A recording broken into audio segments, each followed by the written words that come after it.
आपका अपना YouTube channel जगत इंडिया, इसे लाइक करें, सब्सक्राइब करें और ज़्यादा से ज़्यादा शेयर करें, जिससे इसमें दी हुई विशेष जानकारी आप तक पहुंच सके। दलितों, पीड़ितों और वंचितों की आवाज उठाने के लिए डॉक्टर बाबा साहेब आम्बेडकर ने आज से ठीक 100 साल पहले शुरू किया था मूक नायक नाम का एक अखबार। आज कवर स्टोरी में इसी पर है हमारी खास पेशकश।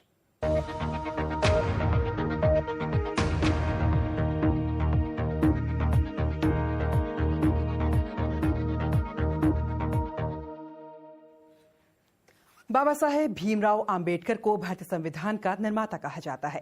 उन्होंने दलितों और पिछड़ों को उनका अधिकार दिलाने के लिए जीवन भर संघर्ष किया। इसी मकसद से उन्होंने 31 जनवरी 1920 को मूक नायक नाम का अखबार शुरू किया था। गुलाम भारत में शोषित और वंचित लोगों की आवाज उठाने के लिए उस वक्त कोई अखबार नहीं था और मूक नायक ने इसी कमी को पूरा करने की कोशिश की। लेकिन सवाल यह है कि क्या मौजूदा दौर में दलितों के मुद्दों को भारतीय मीडिया में पर्याप्त जगह मिल पा रही है? मूक नायक अखबार के 100 साल पूरे होने पर इसी बात की पड़ताल कर रही है बीबीसी संवाददाता मयूरेश कन्नूर की ये खास रिपोर्ट। कोलंबिया यूनिवर्सिटी से पढ़े डॉक्टर बाबा साहेब अम्बेडकर समझ चुके थे कि समाज में किसी भी बदलाव या आंदोलन में अखबार बहुत अहम भूमिका निभा सकते हैं। उस वक्त के तमाम अखबारों में अछूतों की समस्याएं या फिर उनके राजनीतिक अधिकारों की बातों को जगह मिलती नहीं थी। स्थापित अखबारों में भी इन मुद्दों को अहमियत नहीं मिलती थी। 1917 में साउथबोरो कमीशन के सामने पेशी के दौरान बाबा साहब को जो परेशानियां हुई, उससे वो ये बात समझ चुके थे। इसी सोच से मूक नायक अखबार का जन्म हुआ, जो आंबेडकरी आंदोलन का पहला मुखपत्र था। हे वर्तमानपत्र सुरू करण्यामागची पार्श्वभूमी जर आपण पाहिली तर इस अखबार को शुरू करने की पृष्ठभूमि देखें तो समझ में आता है कि उस समय के मुख्य अखबार जैसे केसरी और दूसरे समाचार पत्रों में शोषित महिलाओं और पिछड़ी जातियों को महत्व नहीं दिया जाता था। इन समस्याओं की चर्चा तक नहीं होती थी। बाबा साहब को ये बात खल रही थी। ही एक अडचण बाबासाहेबांना जाणवत होती।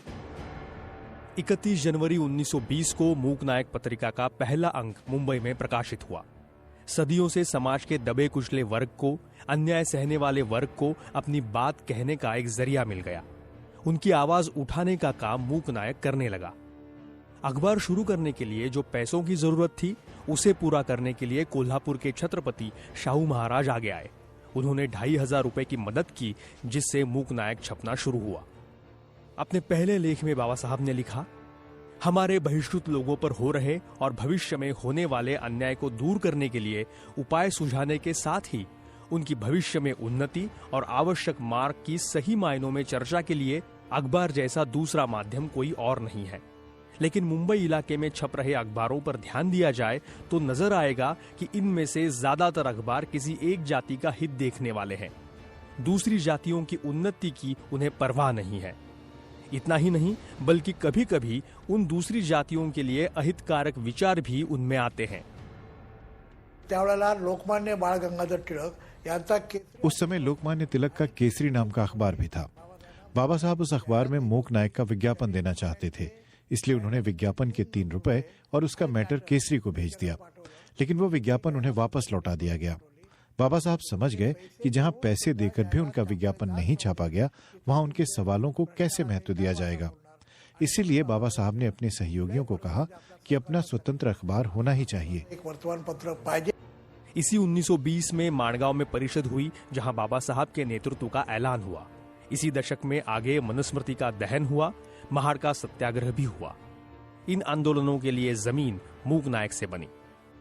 दलितों की, शोषित वंचितों की समस्याएं उस वक्त के मुख्य धारा के माध्यमों में दिखाई नहीं दे रही थी, इसलिए डॉक्टर अंबेडकर ने मूक नायक की शुरुआत की। उनका यह कहना था कि ये जो माध्यम या फिर अखबार थे उस वक्त, उन पर किसी विशिष्ट वर्ग या फिर जाति का प्रभाव था। अब जब मूक नायक के 100 साल पूरे हो रहे हैं, तो क्या हम ये कह सकते हैं कि ये स्थिति पूरी तरह बदल चुकी है?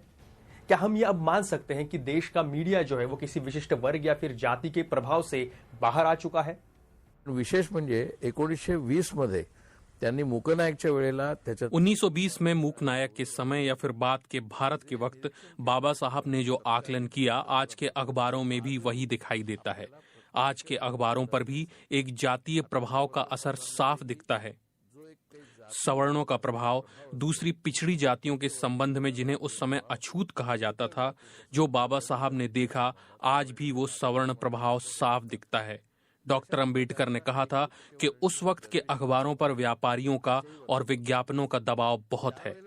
इस आर्थिक दबाव को हम आज भी देख रहे हैं। व्यापारी प्रभाव खूप आहे, म्हणजे जाहिरातींचा प्रभाव खूप आहे, म्हणजे आर्थिक दडपण खूप आहे। अगस्त 2019 में ऑक्सफैम और न्यूज लॉन्ड्री ने भारत की मीडिया का विश्लेषण कर एक रिपोर्ट बनाई। उस रिपोर्ट के मुताबिक भारतीय न्यूज रूम के 121 वरिष्ठ पदों में से 106 सवर्ण, 5 पिछड़ी जातियों से और 6 अल्पसंख्यक समाज से लोग आते हैं। टीवी पर डिबेट शो करने वालों में हर 4 में से 3 एंकर सवर्ण हैं। Prime time TV debate show में 70% पैनलिस्ट सवर्ण समाज से आते हैं। अंग्रेजी अखबारों में दलित या आदिवासी समाज के लेखकों के लेख 5% से ज्यादा नहीं है। हिंदी अखबारों में ये आंकड़ा 10% तक है। न्यूज वेब पोर्टल्स में छपने वाले करीब 72% लेख सवर्ण समाज के लेखकों के होते हैं। जिन मीडिया संस्थानों के विश्लेषण के आधार पर यह रिपोर्ट तैयार की गई, उसमें 12 पत्रिकाओं के 972 कवर स्टोरीज में से सिर्फ 10 स्टोरीज जाति से संबंधित विषयों पर थी। ये आंकड़े बयां करते हैं कि डॉक्टर अंबेडकर जिसका जिक्र कर रहे थे, वह स्थिति आज भी वैसे ही है। इसलिए 100 साल बाद भी बाबा साहब के मूक नायक की अहमियत को नकारा नहीं जा सकता। मयूरेश कोनूर, बीबीसी। डॉक्टर अंबेडकर को लगता था कि भारत में लोकतंत्र ज्यादा दिनों तक टिक नहीं पाएगा। वो चुनाव व्यवस्था से भी संतुष्ट नजर नहीं आते थे। ये सभी बातें उन्होंने बीबीसी के साथ 1955 में हुई एक खास मुलाकात में कही थी।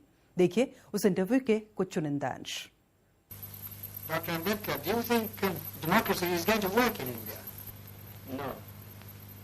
Except in a formal sense, if you want. What do you mean? The real, I mean the paraphernalia of democracy, full penal elections, prime ministers and so on and so on. Well, but elections are very important. No. Elections are important provided they produce really good men. But aren't they important because they allow you to change a government? I mean, it's better to change peaceably than not. Yes.